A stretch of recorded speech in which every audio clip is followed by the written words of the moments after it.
Hello and welcome back, or welcome if you're new. If you're new here, my name is Elena. I'm the homeschooling mama to 3 kiddos. Here on the channel, we talk about everything from homeschooling to homemaking, all the things in between. Today is another homeschool collaboration. It is part of the homeschool show and tell with Abby from Rooted in Rest and Jessica from the Waldock Way. They host an open collaboration where you get to meet all kinds of new homeschooling families and talk about the topic of the month. This month is how we make writing fun in our homeschool. So I think I've shared some of these tools and curriculum options before on my channel, but here it'll just be wrapped up in a nice little bow or little video, if you will. I've got a couple options for you. 2 are handwriting, more handwriting type practices, but that could lead to writing projects if you wanted to. The first one I'm going to share is this really cool, we think it's cool, we think it's fun. It is a handwriting joke book. I purchased this on Teachers Pay Teachers, and I was just moving the front page because it does come with a cover page and your child gets to write their name on it, and my child already wrote her name on it, so there we go. I'm not that great with editing skills. Otherwise, I probably could have just blacked out that portion. But you get this handwriting joke book, and I paid for it, like I said, on Teachers Pay Teachers, but I'm sure you could look on other sites as well. Or you could just borrow a handwriting joke book or a joke book from the library and have your child write the jokes out, which essentially what this is. This is just fun because at the end, they get to cut along the line here and then staple it and make their own book.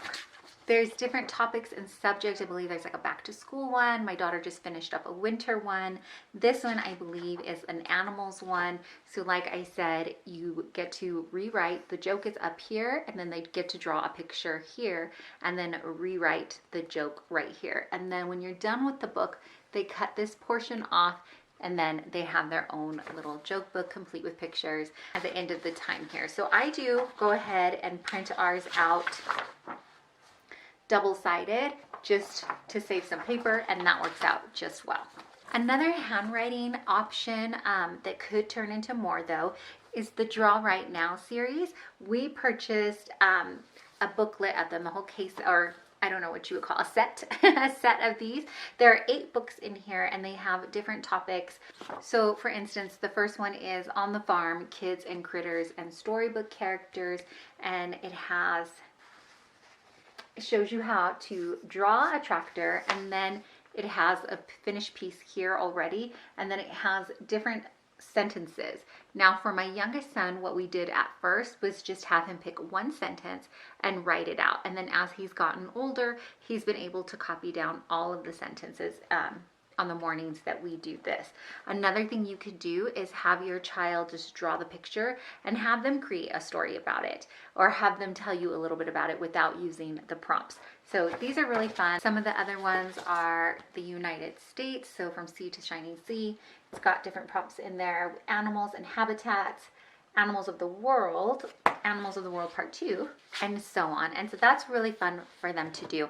An option for this without having to purchase these would just be to look on Pinterest or at How to Draw book and have your child write either a sentence that you give them an example of, so you could write the sentence out for them and have them copy it if that's their age level that they're at, or you could have them just draw the picture and write their own descriptive sentence about it, or a little story if you wanted to go that route.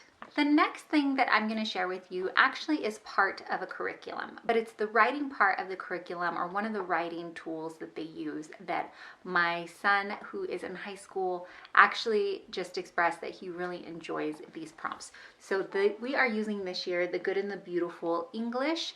We started on a high school one, and in the little, they have 10 of these booklets. If you want to see more about it, I will link to the video where I talked about why we're using this and what we're planning on doing with it. But they have insight journals, and there's different prompts that you can pick, your student can pick to write about. My high schooler is actually a writer. He likes to write, but he wants to go at his pace. He doesn't like to be told what to write. So he has been working actually on a short book for a little over a year now. but he works on it at his pace, and that's just a little like side creative project that he's doing. So when we have papers to write and things like that, it's not always the most fun activity for him. But these insight journals in The Good and the Beautiful high school language arts, he said that he always looks forward to them and he really enjoys doing them. So I did want to mention it because that is something that even your reluctant writers may have fun with. So when I flashed the page to you, the prompts are actually up here and have to do, this particular book, it had to do with what they were reading on the book, the current book they were reading about. So it asked different questions on it. You could either explain a quote, what it meant to you. They give you 2 different quotes and you could pick one of those and explain it in your own writings.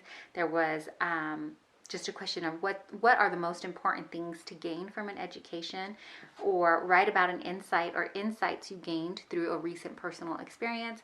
So different things that your kids can answer and write their own thoughts. It really is like an opinion piece. He looks forward to these, and I thought I would mention it and share it. Another thing that we've done with our kids is DIY comics. So these are things that they can do if they're just starting out to writing, or if you want to take a break but still want to have them be in the storytelling mode. This is a great opportunity both for them to tell their own story through the comic, but also get to draw and not feel like it's just a really long, drawn out writing process. This I have really started up again with my youngest son, who we are teaching storytelling and the beginning, middle, and end. My youngest is on the spectrum, so sometimes we'll have to go back to things, and this has been a really fun way for us to do it and get him writing. Sometimes he will just transcribe and I will do writing when it's a little more, but I try to have him write the majority of it. So you can either just draw out your own comic, just get some blank papers, fold it in half, staple it, and do your own comics that way. Or Pinterest has a lot of, you can use Pinterest, or you could use your web search. Pinterest is where we go to find most of them. You can just enter in comic book template, and sometimes you can find some there as well. Another curriculum or curriculum type thing that we've started using with my daughter is called Paragraph of the Week. Again, I found this on Teachers Pay Teachers. I really love that website when you're looking for different things, and you can print it out, you can save it for your next child. It's all in one spot, which is why you'll hear me refer to it often. But on there, I will link the particular ones that we're talking about, but you may be able to find other ones. I'm sure there are tons. But the one that we're using is Paragraph of the Week, and then you can also do Essay of the Month. Those are 2 different bundles that you can purchase, or you can just purchase a unit and try it out. For her, we started Paragraph of the Week, and every day it gives you, or every week it gives you a different subject that you can write about, and then daily you have an assignment to create that paragraph. It breaks down that paragraph within a week. It actually breaks it down within 4 days. So if you're like us and you kind of have a flex schedule with your homeschool or your 4-day homeschoolers, it gives you Monday through Thursday. So Monday you will do the brainstorming. Tuesday, I believe you write your topic sentences and put an explanation. Wednesday, I don't have it in front of me. Probably would have been helpful if I grabbed that one too. But Wednesday, you're writing your topic sentence and your closing sentence. And then on Thursday, they're tying it all together and putting their paragraph together. That is another option to get your kiddo writing, and it doesn't seem so overwhelming at the time. I think sometimes when we sit down and we tell them, I need you to write me a paragraph every week, it can feel like that's going to be a lot. But when you break it down in this way, it may make it a little bit more simpler for your kiddos to have it in those bite-sized chunks. And then the last thing that I want to mention is more of a DIY project, and it is getting your kiddos writing, but it isn't formal writing. But it has been really fun at times and really helpful for our family. So I started with my oldest, and I think I'm getting prepared to start with my daughter. She's getting ready to have her own now, and I may even venture out and see if my youngest son wants to do something like that. But what we've done is just grabbed a simple notebook, composition notebook for my oldest, and then probably for my daughter and my youngest son, they have composition notebooks that have just half lined paper and the top half is blank so you can draw a picture. But what I've done is gone in and put in a couple of questions and left a lot of blank pages for them to ask me questions. And it becomes a notebook that we pass back and forth from each other and we can write to each other. I used to do something like this in junior high with my friends where we would write letters to each other. I don't even think kids do that anymore. This was before text messages, right? So we used to write notes and pass letters to each other in between classes. And I thought this would be a great way to talk with my kids and allow them to talk with me. So you can put a variety of different questions in there, from really serious ones to really lighthearted ones. Who's your favorite superhero? Or what kind of superpowers would you want if you could have any? Things that my kids will sometimes ask me was, what did you want to be when you grew up? When you were younger, did you have an idea of what you wanted to be? Or I really wanted to talk to you about this today, but I was a little nervous. And they can write down their thoughts, and sometimes that's a little easier than always coming face to face and talking. And so it opens up that passageway, and it's just such a fun memory keeper for you and your child to have. I really like that option because it doesn't cost you much. You can use whatever notebook you have on hand at home. And it's just fun questions that you can ask back and forth, and again, leading up to serious ones. So if you're looking for questions, option questions, again, I'm going to point you to Pinterest because you could look up a bunch of would you rather and explain why, or you could look up questions to ask your child to get them talking. I know sometimes I'll see some articles and things like that. And then you can leave tons of pages blank so you could just talk. I had some pages in there that just said free space. Tell me whatever you want to talk about today.